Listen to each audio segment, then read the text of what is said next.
नमस्कार दोस्तों, serial barrister बाबू का रिव्यू लेकर हम फिर हाजिर हुए हैं। सीरियल बैरिस्टर बाबू के आज के एपिसोड में रसिया बाई ने अनिरुद्ध के अंतरात्मा को झकझोर दिया।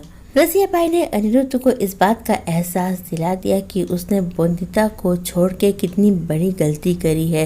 बोंदिता, जिसकी जिम्मेदारी उसने सारे समाज के सामने उठाई थी, उसे इस तरह से छोड़ के उसने दोबारा से नर्क की जिंदगी दे दी है। रसिया बाई अनिरुद्ध से कहती है कि आप जैसे दोगले इंसान मैंने आज तक नहीं देखे।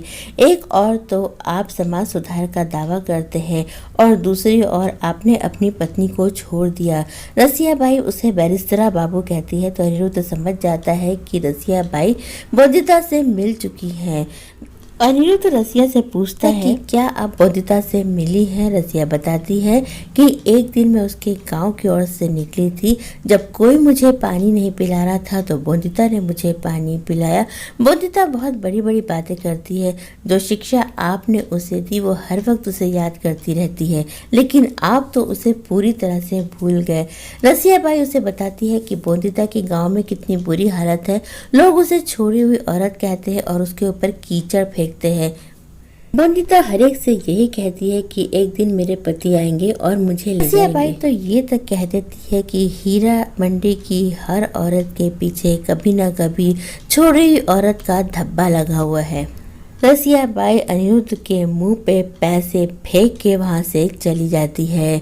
इधर बोंदिता की माँ होश में आने वाली रहती है। उसकी मामी सोचती है कि बोंदिता की माँ होश में आए इससे पहले हमें इसे भेजना पड़ेगा। वो बोंदिता से कहती है कि तेरी मदद करने कोई नहीं आएगा, तो इतना याद करिए, पर तेरे पति बाबू तो आए भी नहीं। बोंदिता कहती है कि पति बाबू नहीं तो मेरी मदद करने गांधी जी आएंगे।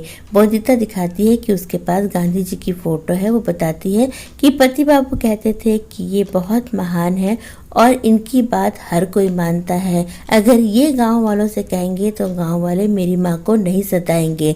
बोंदिता की मामी को एक तरीका सूझ जाता है बोंदिता को भेजने का। वो कहती है कि मैं एक आदमी को जानती हूँ जो तुझे गांधी जी तक पहुँचाएंगे। गांधी जी कलकत्ता में है और अगर तू कलकत्ता जाके उनसे मिलेगी तो वो तेरी समस्या हल कर देंगे। बोंदिता खुशी खुशी राजी हो जाती है। वो गांधी जी से मिलना चाहती है। बोंदिता कहती है मैं गांधी जी से मिलने जाऊंगी, मेरे पति भी गांधी जी के भक्त हैं। हो सकता है कि अगर मैं गांधी जी से मिलने जाऊं तो कभी न कभी मेरी मुलाकात मेरे पति बाबू से भी हो जाएगी। बोंदिता उस आदमी से पूछती है कि आप गांधी जी को जानते हैं, आप बताइए कि गांधी जी कितने पढ़े हैं। वो आदमी घबरा जाता है। बोंदिता कहती है कि मैं तो उनसे मिली भी नहीं, लेकिन मैं जानती हूँ कि गांधी जी बैरिस्टर है और उन्हीं को देख के मेरे पति बाबू भी बैरिस्टर बने हैं। अनिरुद्ध ने बोंदिता के मन में गांधी जी को इस तरह बसा दिया है कि ऐसा लगता है कि बोंदिता गांधी जी की राह पे चलती हुई अकेली ही हर मुसीबत का मुकाबला कर लेगी। इधर अनिरुद्ध को अपनी गलती का एहसास हो जाता है। वो कहता है कि मैंने बोंदिता को छोड़ी हुई औरत बना दिया। काका बाबू और अनिरुद्ध के पिता बोलते हैं कि रसिया की बातों पे यकीन मत करो, लेकिन अनिरुद्ध एक ही बात बोलता रहता है कि मैंने बोंदिता को छोड़ी हुई औरत बना दिया। काका बाबू कहते हैं कि ये बात तुम्हें पहले सोचना चाहिए था, जब तुम रोज रोज सौदामिनी से मिलने जाते थे। तुम उस रात सौदामिनी के घर में क्यों रुके। अनिरुद्ध त्रिलोचन काका से कहता है कि जब मैं बोंदिता को निकाल रहा था तो आपने मुझे क्यों नहीं रोका। आपने मुझसे क्यों नहीं कहा कि मैं अपनी जिंदगी की सबसे बड़ी भूल कर रहा हूँ। बोंदिता को मैं इस घर में लेकर आया था, वो मेरी जिम्मेदारी थी और उसे इस घर से निकालना मेरी जिंदगी की सबसे बड़ी भूल थी। अनिरुद्ध के पिता कहते हैं कि तुम हमेशा औरतों के हक के लिए लड़ते हो, तो तुम सौदामिनी के साथ अन्याय कैसे कर सकते हो। तुम ये सगाई नहीं तोड़ सकते। अनिरुद्ध के पिता सौदामिनी के साथ सगाई करने के लिए अनिरुद्ध को लेके जाते हैं। अनिरुद्ध जब सगाई करने बैठता है तो उसे बोंदिता याद आ जाती है। बोंदिता अनिरुद्ध के ख्याल में आती है और उसे झकझोरती है। बोंदिता अनिरुद्ध से कहती है कि आपने तो मेरा साथ जीवन भर देने को कहा था, तो फिर आपने मुझे कैसे छोड़ दिया। आपने कहा था कि ज्ञान शिक्षा से आता है और आप जानते हैं कि मैं तो अभी अनपढ़ हूँ। मैं नहीं समझ पाई कि ब्रिजवासी एक बदमाश आदमी है और मैंने उसका साथ दे दिया, लेकिन आप तो जानते हैं ना, फिर आपने मेरा साथ क्यों छोड़ दिया।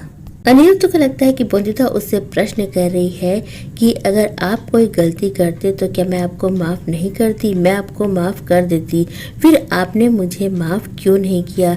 हमेशा औरतों से ही क्यों ऐसा चाहा जाता है कि वो आदमियों को माफ़ कर दे, और आपने मेरी भूल क्यों नहीं माफ़ करी।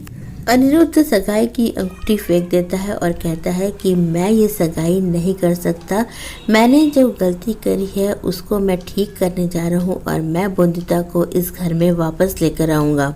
अनिरुद्ध बोंदिता के गांव जब पहुंचेगा तो उसे बोंदिता नहीं मिलेगी। बोंदिता की माँ उसे ताने मारेगी और कहेगी कि आपने तो वादा किया था कि आप उसका साथ कभी नहीं छोड़ेंगे, तो फिर आपने उसे कैसे छोड़ दिया।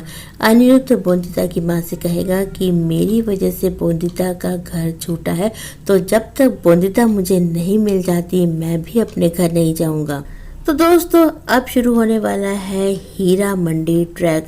अनिरुद्ध बोंदिता को हीरा मंडी से कैसे निकालेगा, यही सब बैरिस्टर बाबू के आने वाले एपिसोड में दिखाया जाएगा। सीरियल बैरिस्टर बाबू में जब बोंदिता को गांधी जी की राह पे चलते हुए दिखाया जा रहा है, तो बोंदिता को ऐसा बनाना पड़ेगा कि वो हीरा मंडी की औरतों को भी सुधार दे। दोस्तों सीरियल बैरिस्टर बाबू के आज के एपिसोड का ये था मेरा रिव्यू।